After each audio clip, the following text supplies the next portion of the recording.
what made you write this book? Was it due to an educational ambition? As the saying goes, first I tried not writing it, but then that didn't work.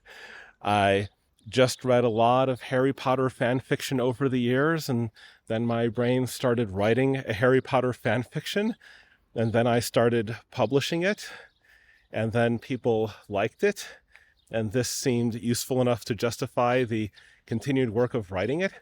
And then I got to about chapter 63 or so, and then bogged down, but then it already had an enormous readership, so I put in much more work to continue writing it over the next 4 years or so. Have you ever imagined that it would gain such an enormous popularity? Are you happy with that? I can't really say that I planned that and then got to say just as planned. Maybe if you'd asked me in advance, I'd have given like a 10% probability that something like that would happen. But I don't think I really was doing things on the basis of that 10% probability. I think I was mostly winging it to see what happened, and then it started working. So, it did come in close to the upper end of what my unspoken expectations might have been, but I don't think it was beyond my imagination. The book includes a lot of topics related to rational thinking and the scientific method, yet the story is very fluent and the writing is very good. So was it difficult? How did you manage to do so? And what were the difficulties? The science part wasn't really difficult, in part because the science part doesn't have to obey the same kind of overall constrained plot as the story, the characters. These things, everything you do has to match everything else you do. If you foreshadow something in one chapter, you have to close the open parentheses 50 chapters later. The science you can just put in wherever the characters think of it. So the science is one of the easiest parts of the book to fit together, from my perspective. So wherever you find it fit, then you write it. Yeah, there wasn't a plan to make sure I covered various bits and pieces of science. I would just get to a place where the science seemed to fit in, and I would just throw it in there. Have you ever been in touch with Rowling? Has she ever reacted to the book? Not that I know of, which is not very surprising if you know how the overall industry works. Is there something you would have written differently if you would have written it today? Yeah, well, for one thing, I would have used fewer italics, but leaving aside things on that level, I suspect that Hermione's whole arc would have been shorter, because from my perspective, the whole point of Hermione's arc was to get the story to the point where it would make sense for the Aurors to arrest her. And when I actually finally got to the section where the Aurors come in and arrest her,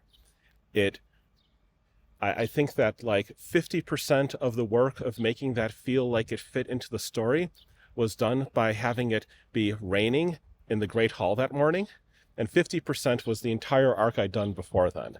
So if I were doing it all over, I would know the lesson that I learned only from writing the story, which is that when you think you need a whole long plot arc to make something plausible, you can often get it done with much less work than that, just by optimizing the 3 paragraphs before then. Let's see, anything else I would do differently? Part of me is tempted to say that I wouldn't make it entirely out of foreshadowing because of all the parentheses that I had to close later on, but actually that's the best part, so no, I'd do that the same way. Would you spell it out, who the villain was? Would I spell out who the villain was? I did spell out who the villain was. Or so I thought. I would have written it to be more accessible to people who never read Harry Potter and people who never read other Harry Potter fan fiction. I wasn't really expecting it to end up with a large, naive audience the way that it did, naive in the technical sense.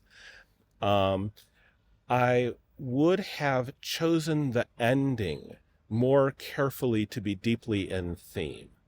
The end of HPMOR is like a clever, complicated puzzle. And that's not quite as deep as the level of puzzle that the rest of the book seemed to call for. And that's because the end puzzle was chosen before chapter 1 ever went up. And a lot of the themes developed over the course of the story. So the final puzzle doesn't quite match the tone of the rest of where the story had gotten to that point, which is the fundamental pearl of foreshadowing your final puzzle in chapter 1. So do you have any other ideas for a different ending? No. There was no possible other ending by that point. The number of things that in the earlier story that had been configured to match the way the story was destined to end was way too large, vastly over-constrained. Nothing else was possible by the time I got there. Are there any topics or any ideas people have missed in your story that you would like to discuss? Man, nothing really springs to mind as completely and utterly missed. Well, okay, so there's a whole bunch of stuff I tried to do on the level of literary analysis, which people just utterly failed to pick up on, and now I don't believe on literary analysis anywhere, because there's people who solve like really subtle puzzles. There's somebody who solved that Pettigrew was a metamorphmagus, based on Pettigrew Pettigrew's story being introduced in the same chapter where I mentioned that a metamorphmagus was in the comments early in the book. Yeah, that was in the comments early. Not very early, but somebody got it before the big reveal. I'm not sure anybody got it the same day the chapter was published, but somebody got it before the big reveal. Really subtle hints. And then the way that Hermione Granger is meant as a commentary on the plight of the secondary character in fan fiction. And both her and Harry are consciously aware of the travails that a secondary character goes through, where the author just ships them off to the protagonist without really a thought as to whether they get their own story.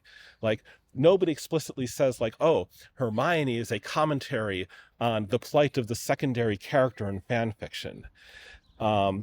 There's a thing where initially Dumbledore has the role of the old wizard and Harry has the role of a hero. And by the end of the story, like, Harry is put on the old wizard mask and given the hero mask to Hermione, which is, I think, like, more or less spelled out at the end, and yet not really, but like things at that level of literary criticism as opposed to object level puzzles.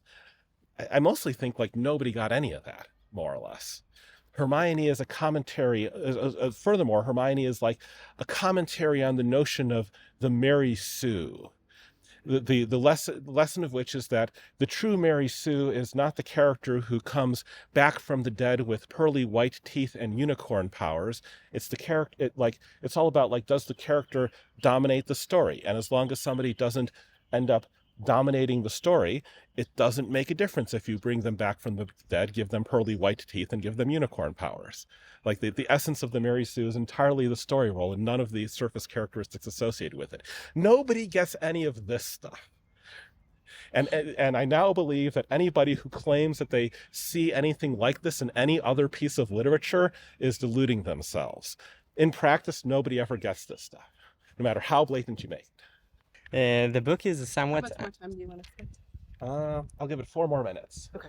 Thank you very much. Mm-hmm. The book is somewhat an allegory to AI, and I think I can spot the point of the Mirror of Erised and the story of Atlantis, and also the concerning of Quirrell regards Harry Potter and scientific research and the danger in that.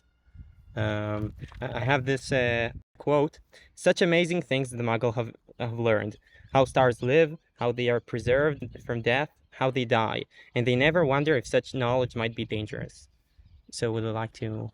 I mean, not really. I've discussed it extensively in my nonfiction. Okay. I'm not sure what else I would have to say here, really.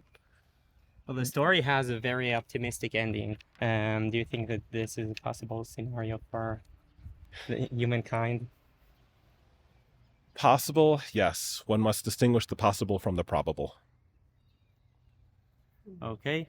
Thank you very much for your time. Is there anything else you would like to say to the community? I would mention at least that there's such a thing as Project Lawful for anyone who thought that the problem with HPMOR is that the lectures weren't long enough, didn't contain enough math, and the characters were all too young to be properly romantically involved. He said somewhat euphemistically. So, there's another giant work out there, but not everyone who liked HPMOR is going to like it. Okay, thank you very much for your time. It was a pleasure to meet you. Thank you very much. Thank you very much for, not just this particular copy of the books, but your whole team and the whole existence of the books in general.